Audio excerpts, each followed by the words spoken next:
The axe is the only ancient weapon that most of us have had experience of. We know that it's heavy, dangerous, requires great stamina, and wrecks your back. The axe works because it delivers a huge amount of force behind a sharp blade to a small area. From the dawn of human evolution to the 19th century, this was the most important of man's tools.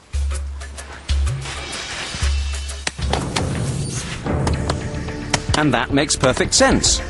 You see, our ancestors lived in a wooden world. Even after metal was invented, it was always expensive. So, if you wanted something useful, you almost always made it out of wood. And the tool you used to cut the wood was the axe. The axe is a very adaptable tool. If you make the axe head not vertical, but lateral, you have this, an adze, perfect for shaping and trimming wood. Make the axe smaller, and you have a chopper for more detailed work. Our ancient ancestors had exactly these tools. First of flint, then of bronze, and finally of iron and steel. And even though the axe was always a powerful weapon, the introduction of iron and steel turned it into the deadliest weapon on the battlefield. So, what do our team feel about the axe? Let's find out.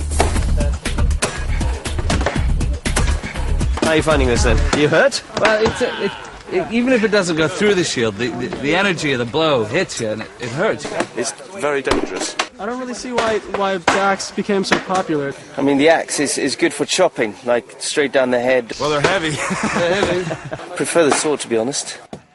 That's the problem with the axe. Everyone is finding it really unwieldy and difficult to use. Compared to the sword, which has such lovely fluid movements, the axe seems really pretty brutal. I wonder how we're going to convince them that this is a good weapon. Because all of the weight is at one end, the axe is very difficult to use, very tiring, and hard to aim. A smaller axe helps. Using two hands helps a lot more.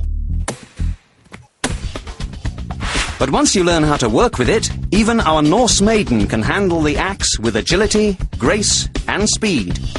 Start your stopwatch and look closely to see how fast her axe blade flies. If you weren't counting, we were. That was 4 cuts in 2 seconds. And when this kind of skill is added to extreme strength and stamina, no other weapon is a match for the axe. The Vikings believed that the axe particularly, but all their weapons, had a spirit of its own. And if you were working with the axe and the spirit of the axe, then it would do what you told it to. But if you're working against it, then the spirit of the axe will deflect it. The combat team are still not convinced about the axe. What would you prefer to use?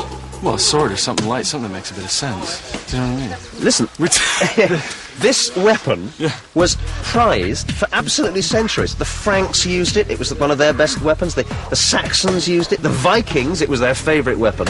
And you're telling me that we should use a sword? Well, yeah, but no, but what did they use it for? They didn't use it like this. Surely they just kind of ran at each other, took one swing and lived or died. So you think it's a sort of pretty brutal weapon? Yeah. All right, well, you come with me, pick up a sword, and let's find out. Come on. All right, over here. Now, some of you are complaining about this weapon quite a lot, so let's have a look at it. He's got a sword. You're all telling me that the sword is much better than the axe, right? Now, this is a pretty strong shield, so it's not going to break, but he doesn't know that, all right? So what you've got to do is keep on going at that shield, because even if you don't break it, every time you hit it, it's going to hurt him. Every single shot goes right through his arm. It's very demoralizing. There's always the possibility, like it's happened to a lot of you guys, that your shield is going to smash. So you've got to work into his mind. And in his mind, come this way a bit, in his mind, he can try and attack me, but if he does, I'm going to hit him so hard that he's not going to know what to do next. The other thing is that you've got to keep varying your angle of attack, so he never knows where this thing's going to come in next. It could be here. If you're skillful enough, you'll be able to start there and feint it. Okay, here we go. Let's try another feint. I'm going to pretend to come to your head, and I'm actually going to come to your side. All right? Now, you're telling me this is better than the sword? All right, you try and get some sword cuts in as I give you this, okay? You've got to keep your shield up. Here we go.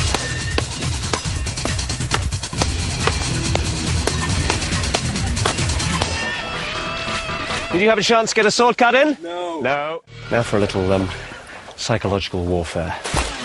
That's right. Another dimension, not of blood and guts, but of mind and fear. Right, I'm going to run straight at you with this axe. Now, you've used this as a heavy Viking axe. I'm not going to be able to stop. I'm not going to be able to pull my strokes. You understand? Okay? Yeah, all right. Now, if you need to run, you run. If you want to try and hit me, but I'm not going to be able to stop. Once this thing gets going, I can't stop it, all right? Okay.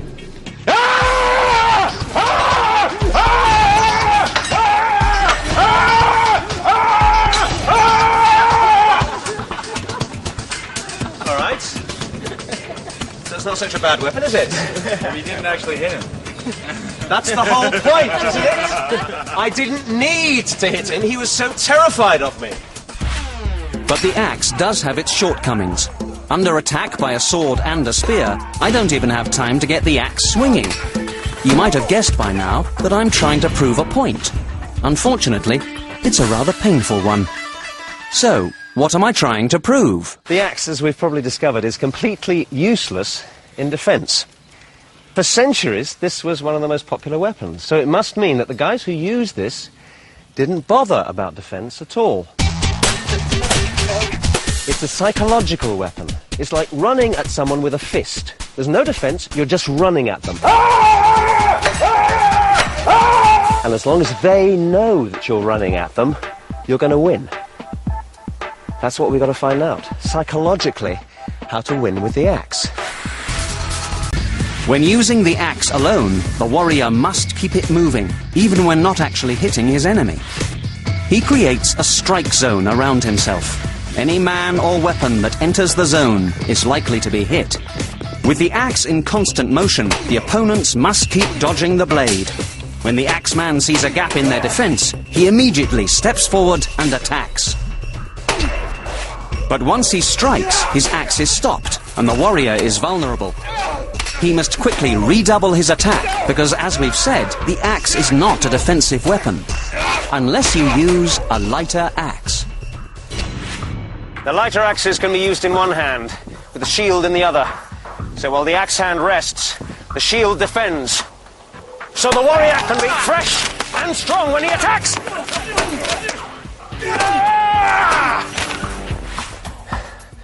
A good warrior will be able to sense when the next attack is coming and make his own attack simultaneous, like this. Add a double blade to your axe, and you can fight like you're playing tennis.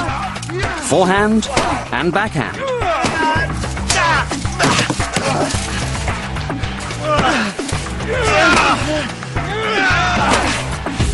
And if one of those blades is a spike, it could punch through armor and helmets with deadly force.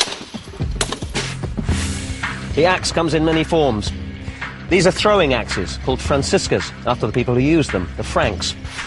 It isn't easy to use, but thrown at close range, these can land with enormous impact. Only problem is, I've always been a lousy pitcher. Let's have a go.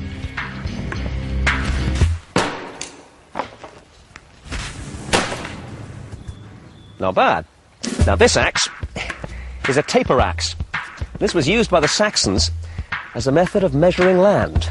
However far you threw it, you owned. So I guess a really strong warrior would own a lot of land. Here we go.